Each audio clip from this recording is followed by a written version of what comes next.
So Julie, you started as an actress in a lot of with a lot of very heavy and influential filmmaker. You know, I'm thinking about like Godard, Carax, Kieslowski, Tavernier, and then later on in your life, you started. You work also with Richard Linklater, directing films, and your films are mostly comedies, except for one. So you directed. I think the films that are most known here would be 2 Days in Paris and 2 Days in New York. Then you did The Countess and Skylab, which is also pretty funny. And your new film is Lolo. So could you talk a little bit about maybe your love for comedy and why you wanted to start as a director directing comedy? Well, you know, I'm actually a very dark person. It's actually true. No, I have two sides. I'm very dark and also quite funny. I mean, I get very dark and then I make fun of myself for being dark. So, you know, I kind of, it turns out that I end up doing mostly comedies because also I get them financed easier. It's easier to get a comedy made than it is to get a drama made. Somehow drama is a little more, you know, scary for people. I mean, you know. Comedies, in a way, also, you know, comedies, people make usually money with it, and you know, dramas not always. So, it's so that's the way it is, and I enjoy making comedies. It's actually a lot of fun. I enjoy making people laugh. I enjoy being crazy, naughty, being like it's like being a child again. I mean, I love it, you know. And it's not necessarily easy to make comedies. There's a challenge there, which is like being funny, because you know a comedy that's not funny, it's really nothing. You know, a drama that's not really sad or too dramatic can still pass for a movie, but a comedy that's not funny, it's just a complete disaster. So, you know, that's the challenge is to be funny. You know. So you didn't just make comedy for money, right? You attracted to it too. Yeah, I don't only do things for money. I actually enjoy making movies. Actually, if I was only in for the money, I would be making another kind of comedies, and I would be making other things, you know. So I mean, I haven't figured it out actually yet completely how to really make money. I mean, this film did really well. Lolo, not this film, whatever. There's no film there, but Lolo did really well in France, you know, and so you know, I made a little money, but I mean that wasn't the goal, you know. That was I love entertaining, I love having fun, you know. I'm actually thinking about starting stand-up because I like comedy so much that, you know, but it would be so bad that I think I would get you know, killed or something, but it would be really bad, I think. I would be terrible, but so I'm not doing it yet. We can rehearse. No, it's better we don't. No, I'm completely, no, it would be disastrous. But no, but I love comedy for, you know, for other reasons than making money. I mean, 2 Days in Paris ended up making money, but originally, you know, like I made, people made money with it, but I actually never saw a dime. They made a lot of money worldwide. Someone else got rich from yeah, it. exactly. I like making other people rich, basically. Well, it's looking good for me. The guy actually saved his company in France with that film, you know. You mean the producer? Yeah. Okay. He saved his company. I was happy he saved his company. He has a beautiful boat, but now they went bankrupt. It wasn't my fault. They made too many films after that. You need to make 2 days somewhere else and save him. Yeah, that's really my goal, is to save him. So talking about comedies and writing, because you write your film or you co-write your films, can you talk a little bit about the process for the writing? So you write, so your jokes have a lot of comedic timing, but it's also very verbal, which translates actually very, very well in English. And it's hard to have comedy travel. A lot of them don't work that well, but yours are specifically, I think, work really well with an American audience as well as a French audience. So can you talk about your writing process? Yeah, it's funny. I saw that in Toronto because we had half the room French, half the room English, and they were laughing at the same time. There was one or two things that got lost in translation, some kind of subtlety of dirty words in French that are so dirty in French, and they're just kind of just just dirty in English, and in French they were really, really dirty. So they were funnier in French because so much dirtier. But sometimes French language can go very far in the flowery argot slang that sometimes there's subtleties. It's not exactly translatable sometimes. But outside of that, most people laugh at the same time, which is a good sign, for me. But yeah, I mean, I try to think humor. When I think of humor, I think of a humor that can appeal to, in a way, everyone. Not because I want to make money, but because because I really, first of all, because I have friends from all over the world, and when I meet my friends, I'm not bragging. It's just the way my life started evolving and traveling and everything. And basically, I like to, when I'm with my friends, I like to make everyone laugh, not just, the French or the Americans or the Japanese or the, Russian. I like to have everyone enjoy the conversation, And really, I love to, when Two Days in Paris came out, this one hasn't come out in most places, but people from Brazil would come up to me and say, "Oh, this reminds me of my family." People from Russia, people from Asia, and I was like, "Oh, that's great!" Like, I reached something. I was happy about that. Like, it made people laugh from different countries, so different cultures. So you get to watch a film like in other countries when you travel with it, and then you sit with the audience, or you just see the reaction at some point? Yeah, I sit a little bit sometimes with the audience. I don't like to watch my films. Once they're done, they're done. Like, I try to think of the next one, but don't like to dwell on the past or even too much on the present. I like to already think of the future always. But I try to watch just to have a sense. I mean, festivals are good for that because you have a mix of everything.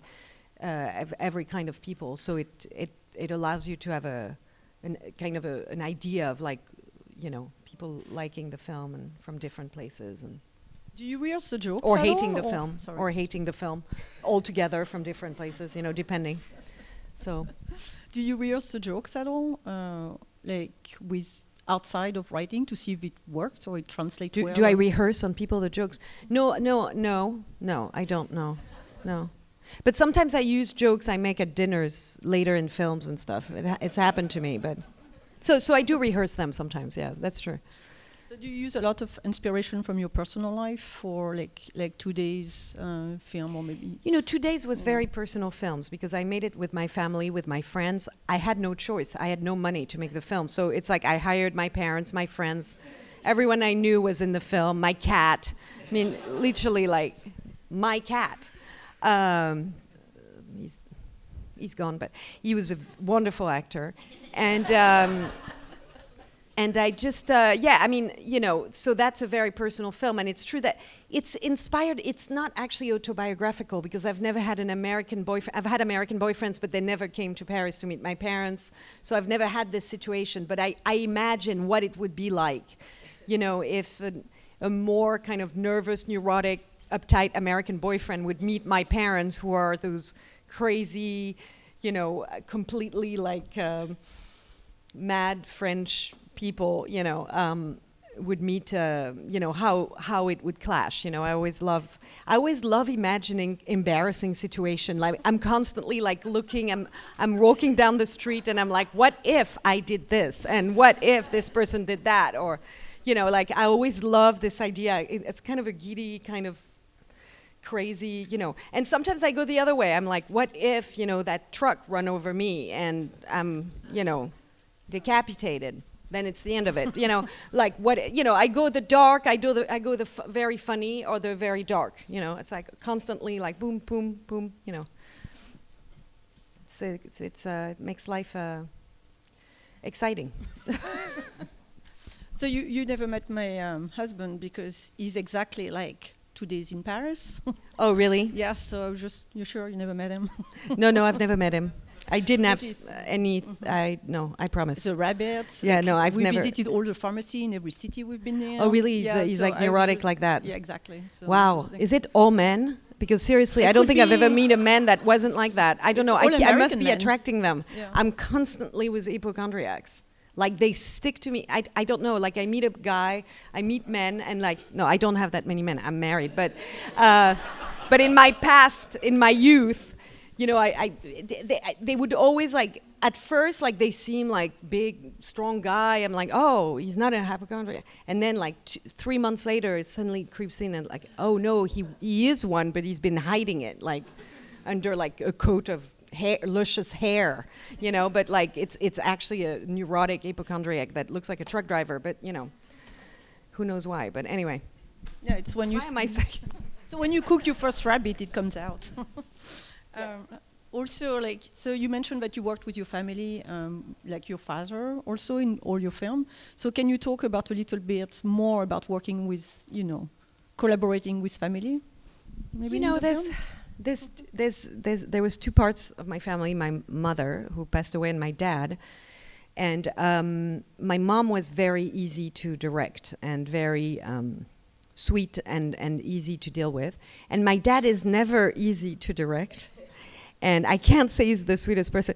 I mean, he's very funny, but he's very unpredictable. And actually, on the second film, my mom had passed away already, but he was on the second film, and I know Chris Rock was kind of scared of him because he was really scared that he would do something like unpredictable. He's like, make sure your dad like doesn't like French kiss me or something. Like he didn't know what my dad would do next in some scenes, and he was always terrified.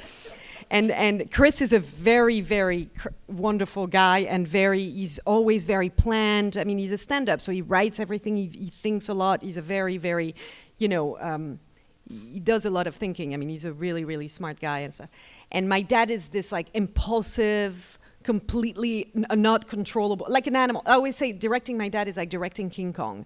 I mean, like, you don't know what's going on. So, you know, there's family and family, you know what I mean? So my mom was very easy to direct, and my dad was always the wild creature.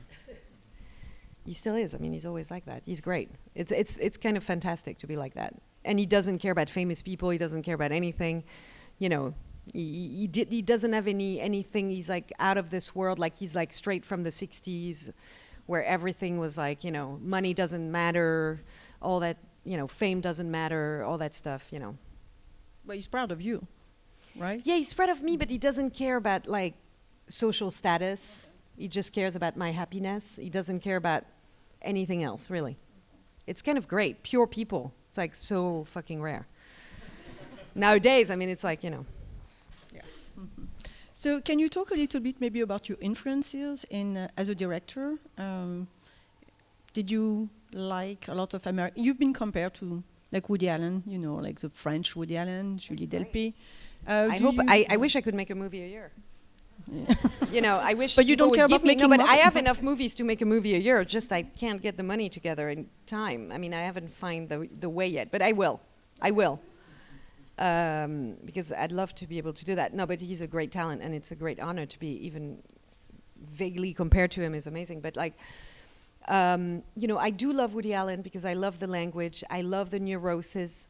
I also like psychosis. So actually, I like Woody Allen, but I also like comedies by Scorsese. Mm-hmm. Some of my favorite comedy are actually Scorsese comedies, like King of Comedy, which is my favorite film probably, or you know, other films like about crazy people, like Dr. Strangelove is one of my favorite comedy because it's about psychotic, crazy, dangerous people. I sometimes like crazy, dangerous people make me laugh more than just neurotic people, but I like to combine the two. In Lolo, it's kind of like a psychopath, a sociopath with a neurotic mom. It's a good combination because really, like, narcissist, sociopath with neurotic people. But I mean, actually, sociopath they usually cling on neurotic people because they're easy target. So, yeah. But do you still watch a lot of like movies, like comedies or American comedies? Or I watch as much as I can. I watch sometimes. I like some sitcom. You know, it depends which one. Like some I like, some I don't like. So it depends. I like old stuff from the 90s also, like the Seinfeld stuff. Yeah, old stuff from the 90s. No, but you know, like sometimes there was a way, comedy was a bit more simple. Like it was, but very funny, you know. And sometimes we became more sophisticated in some ways, but in some ways not really as funny. I don't know. There's something about like there's a certain era of sitcom that was very funny in the 90s, I think. But I like lots of different stuff. You know, it depends. You know, I go from watching new stuff to old stuff. I watch films also, obviously, like comedies, dramas. I get all the Oscar stuff, so I watch all of that. So you watch the French and the American. I try to watch also a lot of French films through the César. I get the box. You get a lot of boxes. I get a lot of movies. It's great. It's great to be part of the, those Academy thing, because you get to get all the movies at home, which is good because I have a kid, so I can't go out that much. So. No, but it's true. Yeah. It's really sad. It's true, but it's true. You don't go out as much. I can't wait to be able to bring him to see, The Revenant. But he's 7, so not yet. I told him about the scene of the bear. We actually make like live action. I take the bear, and I like make the live action of the bear. I have videos you wouldn't believe. Like it's better than the scene in the film. You think that scene was terrifying?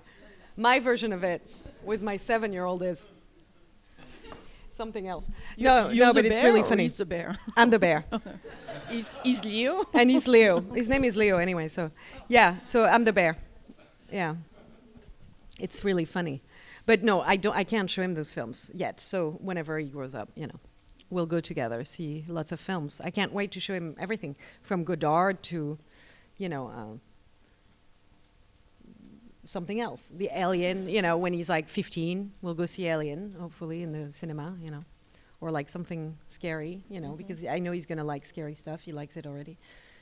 So you mean in the cinema, not at home, in a real cinema? Yeah, cinema. I'd love to bring him in cinemas to see certain films, so.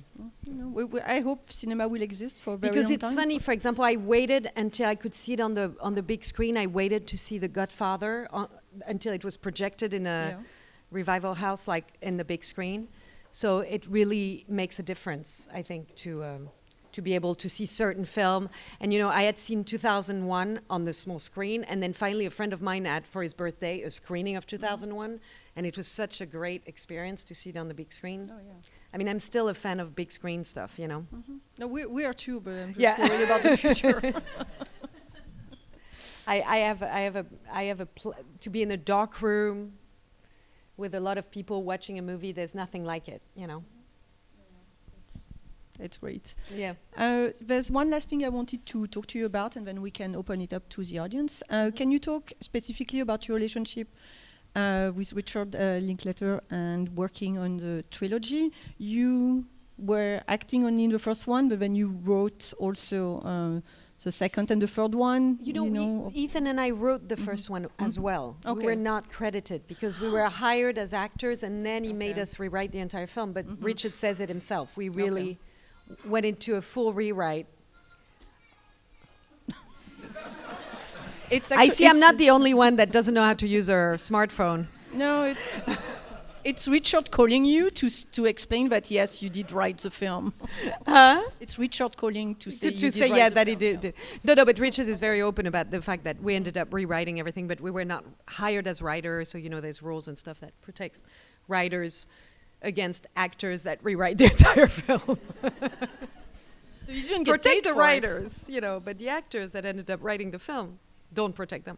No, but like it was, so the second film we were pretty clear with Ethan. We're like, okay, this time, why don't we, since we wrote the first one, all together, why don't we this time from the start make it clear that we're credited and we're writing this film together. So that's how, but it's a great process. We work together, and I work with 2 men in the room, so it's kind of a process where they really listen to me because they want the woman's voice to be very as balanced as possible. And since I'm the only woman in the room, I get to talk for 2 of them, kind of like they're being smart about that, like, because I think they really want the film to be as much of a woman's voice as it is a man's voice, And so they basically listen to me, and I'm like, schlag.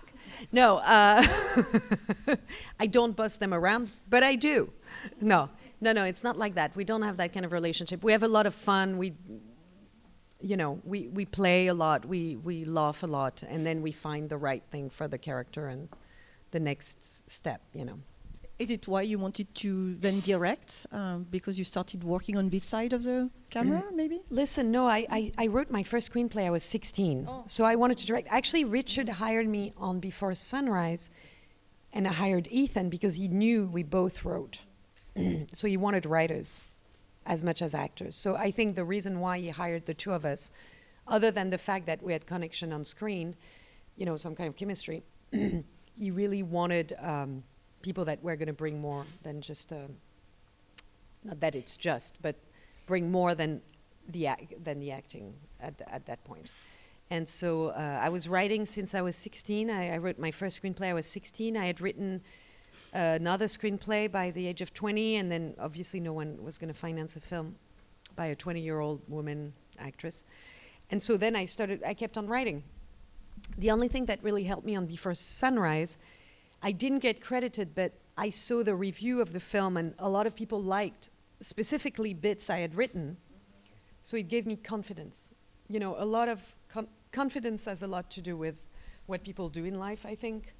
More than talent, in a way, I think confidence is almost, is so much of it, And I think when you start having confidence, in a little more confidence, I'm not saying I'm super confident, but a little more confidence, it allows you to start doing more, If you tell someone you can never learn the piano past 30, they will not learn the piano past 30. It's proven, it's like scientifically. If you tell someone you can learn the piano as well as a 15-year-old, your mind is as well, or even if someone of 60, you can say to them, you can learn the piano as well as a 20-year-old. You say, it's been proven scientifically, they'll learn the piano as well as a 20-year-old. The mind is all about like confidence and being told you can do something or you can't do something. It's very important. That says a lot about education, also. How people are, but like being more confident as a writer made me start again. Because before that, I had worked with a writer. It was really funny. I gave him a bit of my script. It was Sam Shepard. And I gave him my script. And he said, honey, you're so pretty. Please don't write. And I admire him. Listen, he's a great writer, but I was like, not a great, nice thing to do to a young writer, Especially a woman. It's like, puts you down, makes you feel like, oh, okay, then I'm a woman. I'm just, doomed to be a pretty thing, and, that's it. Actually, so Richard was not like that, obviously, thank God. I don't know, I think, like, you're so pretty makes it even worse. Huh? It makes it even worse when, like, you're so pretty. Like, you're so pretty, why do you want to write? Why bother? But I think it's very funny. I don't hold him against him. I have nothing against it, It's a joke. I think it's very funny, Well, I feel a lot more confident about myself now. You should. We're going to take some questions from the audience. I think we have some microphone. If not, I will repeat the question. Is there microphones? No. Okay. So, yes?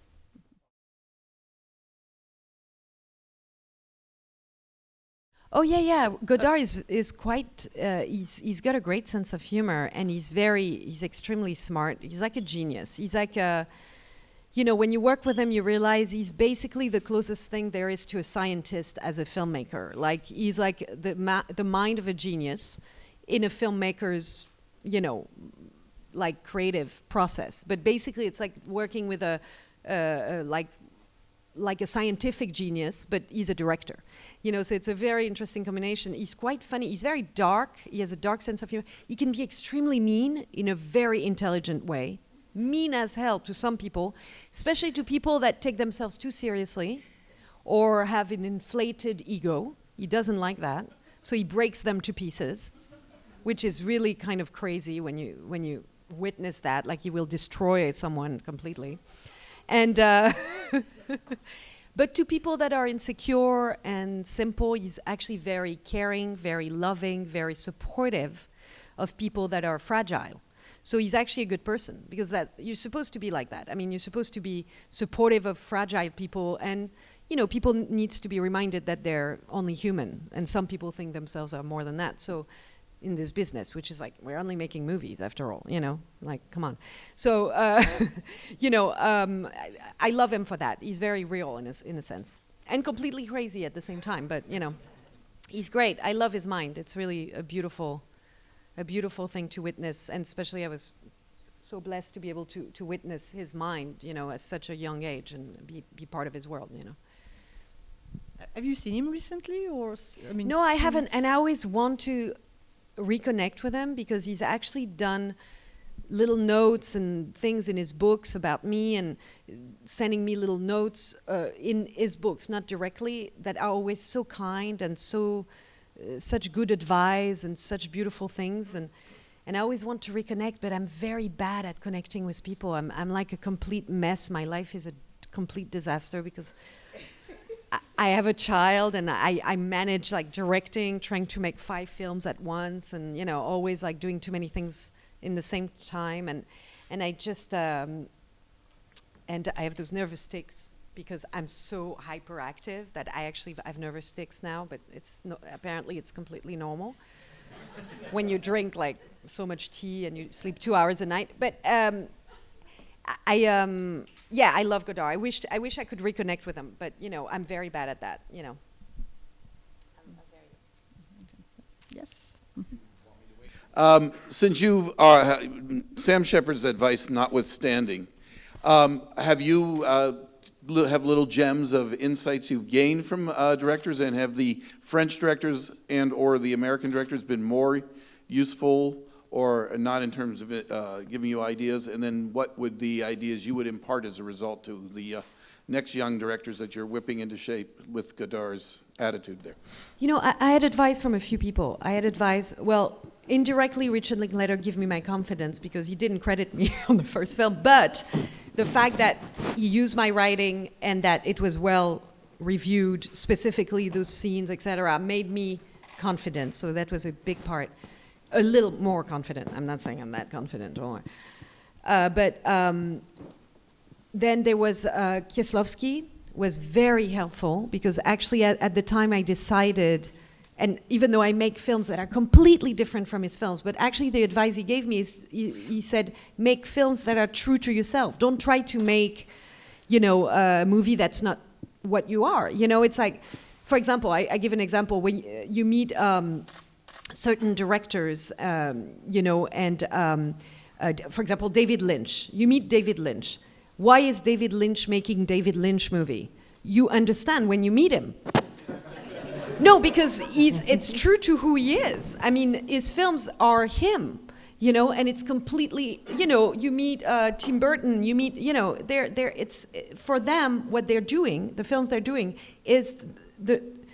makes sense. To us, it seems a bit out there and stuff, but it's actually complete logic for them. So you have to, I think that's a very good advice from a director to someone that aspires to become a director, is to be true to what you are, you know, whatever it is.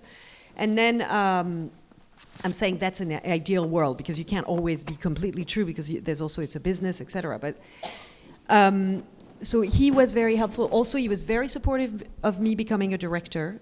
At the time, I was 20. A lot of people were like, why would you want to be a director? Not as bad as Sam Shepard, but like saying to me, oh, come on, like directors won't dream about you anymore if you become a director. They won't fantasize about, you know, you being this empty pot that they can fill with their ideas. I was like, whoa. Great, you know, that idea of Pygmalion, you know, really.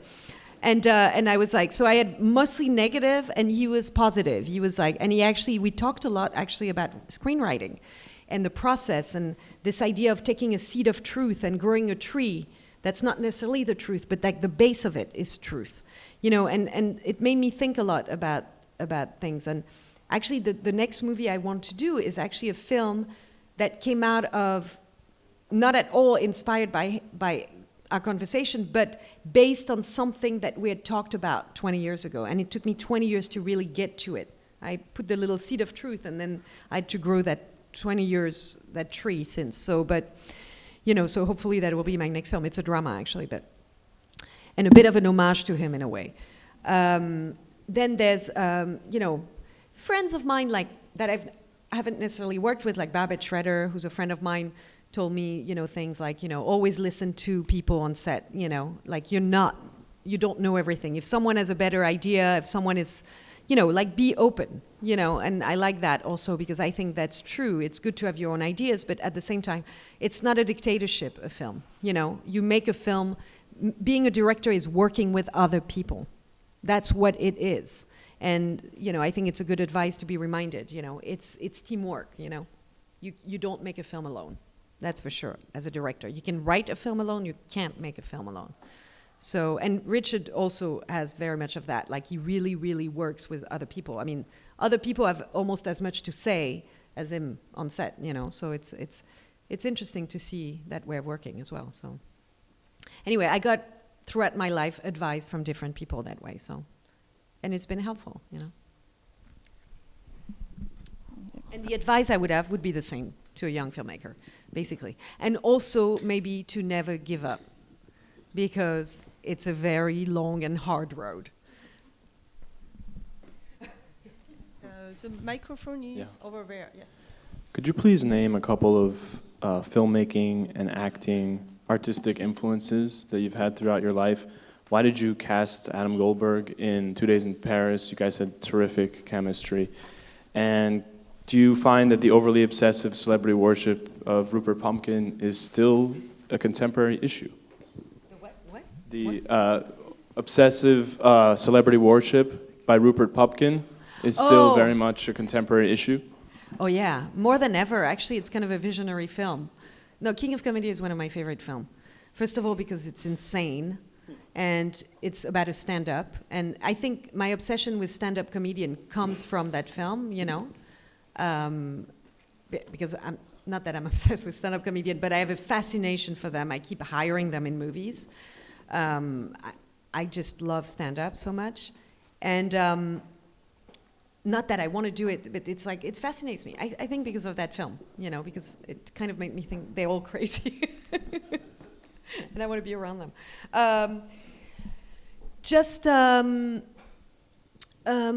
The first question I forget, like what was my inspiration? There's many things that are my inspiration.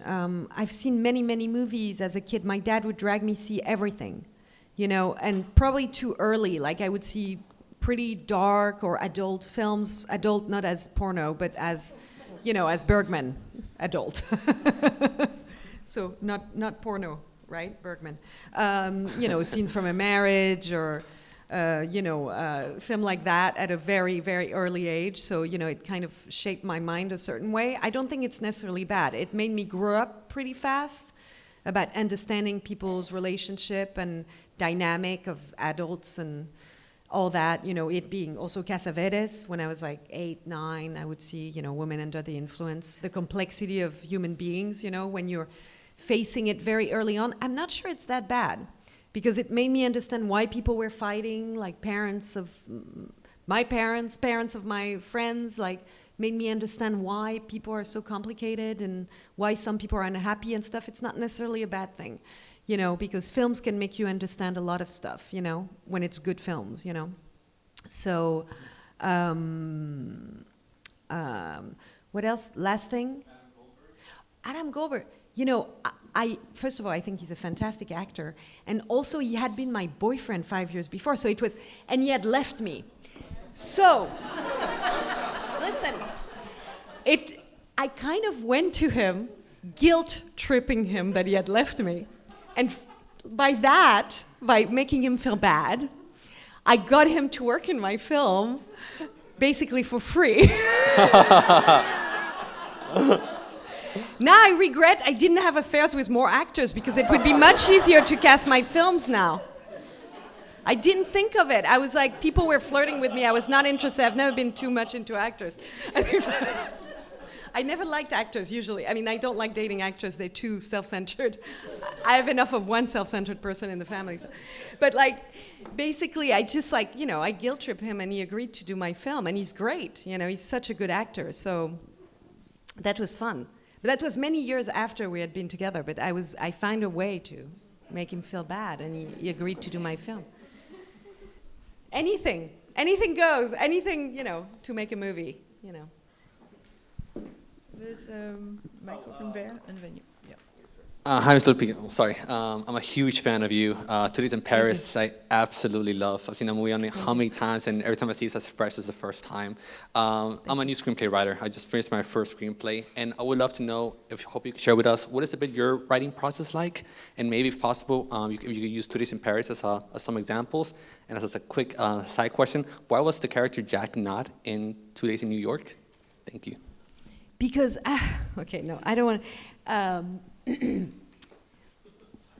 there's nothing personal there. It's don't worry. There's no like affair after the film or something. I like when it's done with me. But no, what the thing happened is that he was not happy with the film. So he ended up, I don't know why. He didn't like the film. He thought I had castrated him, like that I manipulated the story into making it a film about like a man that was not really a man or something. It was very weird. I don't know why. I don't understand, because I think he's fantastic in the film. And actually the process and the shoot was wonderful. So, you know, I don't know.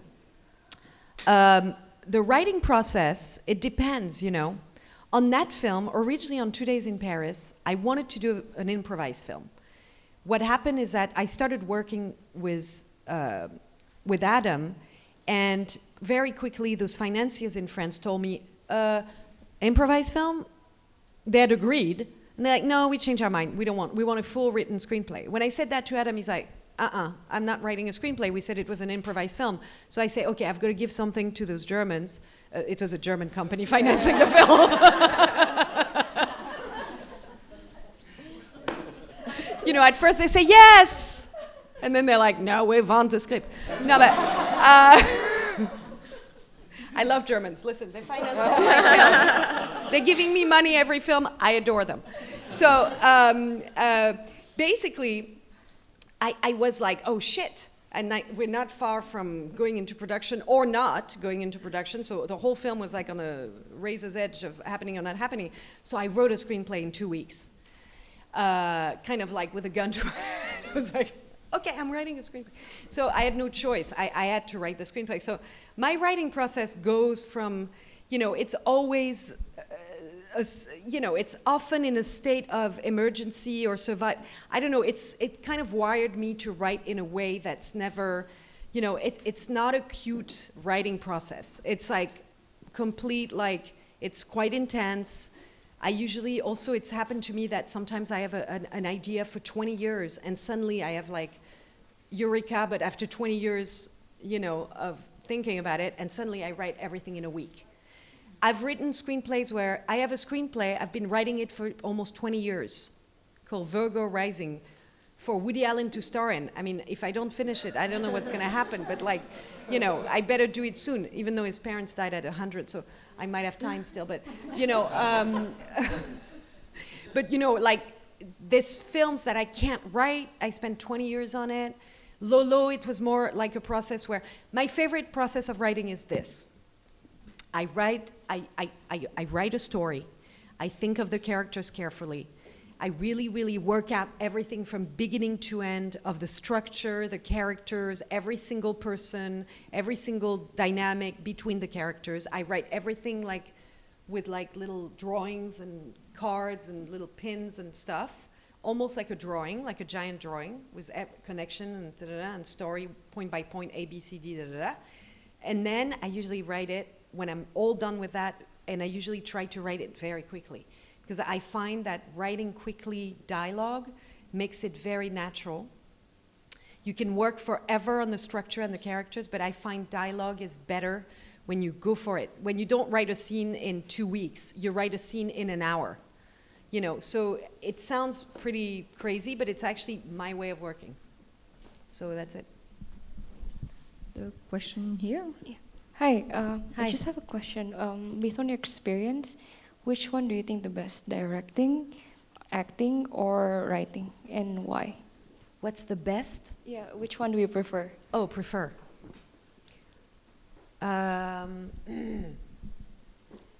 You know, it has different elements that are, it's so different, the three, that I can't say I like something the best. Writing is probably the most complex part because you have to do the most thinking, and it's often underrated compared to the amount of work, underestimated compared to actually that's where you create so much, you know, of the original ideas and stuff, depending if you do an adaptation or not. But if it's an original screenplay, that's where the mind is more at work, I think. Then I think, you know, directing is complete teamwork. You know, it's completely different than writing, I think. The opposite, it's like a party with a lot of stress and a lot of decision making. You know, it's like all those people all the time, you don't have time to think, you know, you better be really prepared because a lot of thinking is done in preparation to me, you know. Then the shoot is like, zzz, you know, it's like being electrocuted or something. It's like so intense, but it's great and it's fun. It's like, you know. And then acting is completely something else because you're completely vulnerable, completely lost. You don't sleep anymore, you don't eat anymore, or you overeat. That's my, you know, you start eating too much, you know, because you're so anxious. So, you know, it's completely different. It's funny, when we were doing Before Sunset and Before Midnight, I always get confused, you know, with Ethan, when we were writing, actually writing can be quite settling because you're thinking, it's all the intellect and everything. And then Ethan and I went from writing, sleeping, eating normally, having normal lives, sharing moments with our family, blah, blah, blah. Then you go into acting and you're like, you don't sleep, you don't eat, you have anxiety attack. I mean, acting makes you completely vulnerable. So it's a very strange step in the process. So when I do both at once, I usually go from very together to very vulnerable, very together, very vulnerable, very together, very vulnerable.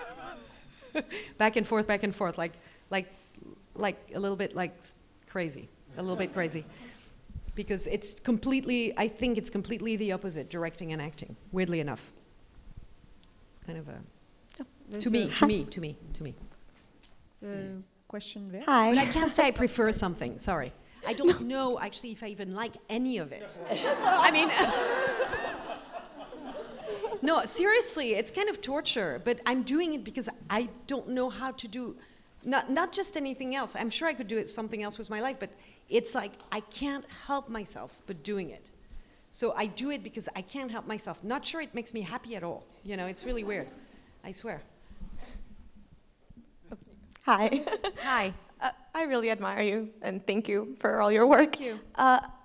My question has a little bit to do with the last one. It seems like to you, acting, writing, and directing just go together, and that's really what I want to do with my life as well. And I just wanted to know how your relationship with these three art forms kind of flourished, and at what point you kind of took power that you were these three things. You know, I don't know. I started writing really young, short stories, mostly sci-fi. I was a super nerd. I only read sci-fi as a kid. And so I wrote sci-fi as well. And so I had a club called the Yoda Club. I was trying to move objects, and we were like 2 people. Me and a girlfriend of mine. With short hair, wearing corduroys, and trying to move objects, but with our power, with our mind, not with our fingers, with our mind. And you know, I don't know, but I just did it for 2 days in Paris. Actually, I did it before. I did a film called Looking for Jimmy in '97. That was a completely improvised movie, where again I had no choice. It was shot for $5,000. I had no choice but put myself in it because obviously no one else wanted to be in it.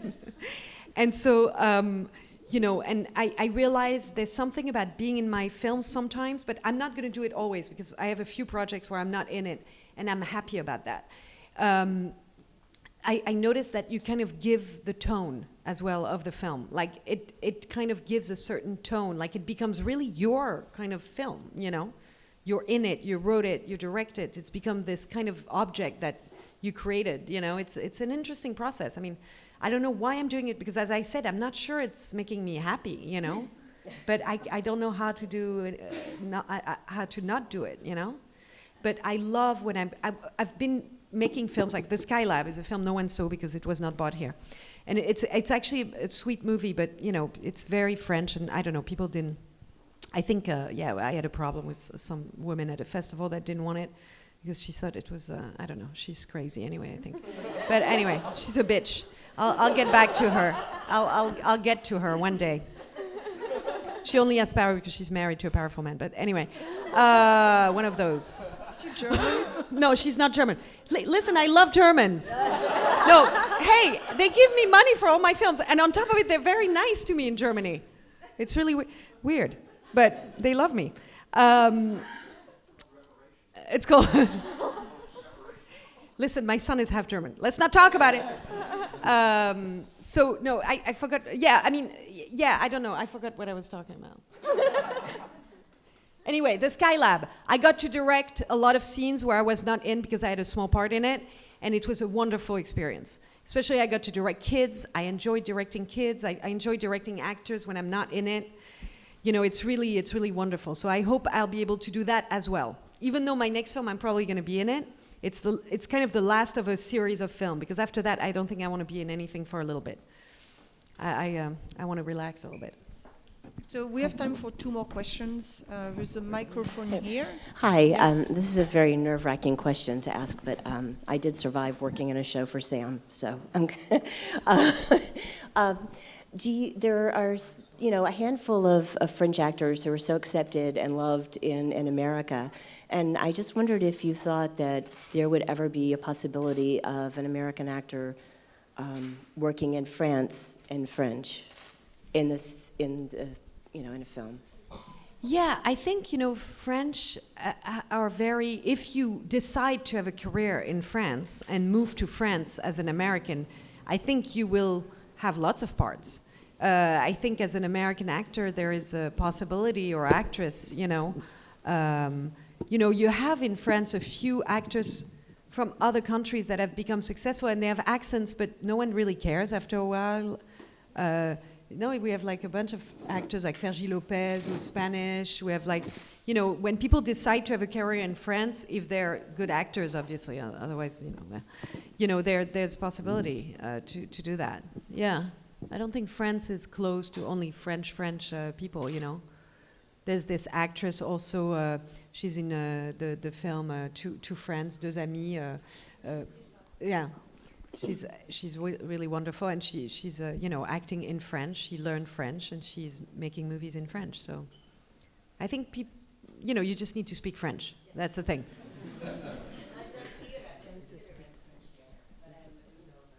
Well, you need to be fluent in French, just like for French actors when they come here. Even when they're very successful French actor, if they don't speak English, I mean, we know an example, but like they don't work. They don't work here, no matter how successful they are, you know.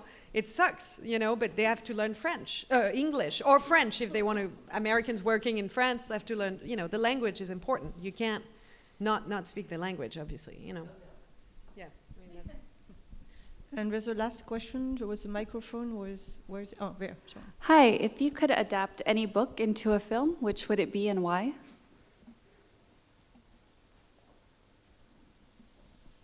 You know, it's a book. It's called The Demon by Hubert Selby Jr. It's a great book. It's very dark, and someone has the rights, I think, for life, and no one will never be able to adapt it unless. And I think it would be great if they gave the rights to a woman, actually, to me in particular. I think so too. But I think Jean-Jacques Benex has the rights of many of his books for life, and I don't think no one will never be able to get them. Yes, right for that film? For The Demon, yeah, I think so. For the story? Yeah, I think lifetime rights, yeah. That's what I had heard last time, but maybe it has changed since. Maybe someone bought it from him. But I'd love to adapt that book, because I think I really understand the character. Which one? Would you make it here or in France? I mean, here. Yeah, Here. okay. Would you cast American actors? Yes, yes. You know, it's a bit. It's like American Psycho, but much more, much deeper than American Psycho, but much more like complex, much more complex. Not that I don't like American Psycho. It's a great film, a great book, but this is very, very complex version of it. Very complex about human nature, and it's a great book. I think we should start a campaign for you to get the right, because it would be awesome. Yeah. Mm-hmm. Someone will do a hashtag, something. There's also another book I'd love to adapt, Truisme. It's a French book that I love. It's a long time ago, but it's about a woman becoming a pig. It's not that old. I mean, it's like 10 No, years. no, it's no, I no. don't There's think it was also like she translated. falls in love with a wolf. It's like very It's complex. the Marie Dariussec. Huh? The French book. Oui, oui, Yeah. the French I don't book. know if Yeah, it was yeah. translated here. So. Actually, I think Godard has the rights for a long time. Jean-Luc Godard, believe it or not. It's a really great book because it's not just about a woman becoming a pig. It's kind of like the metamorphosis. It's about something else, you know. Anyway, it's a great book, but that's it. Okay. Well, we're going to work on these directors. Thank make you. sure that they give you the rights. Thank you so much. Thank We're you. gonna-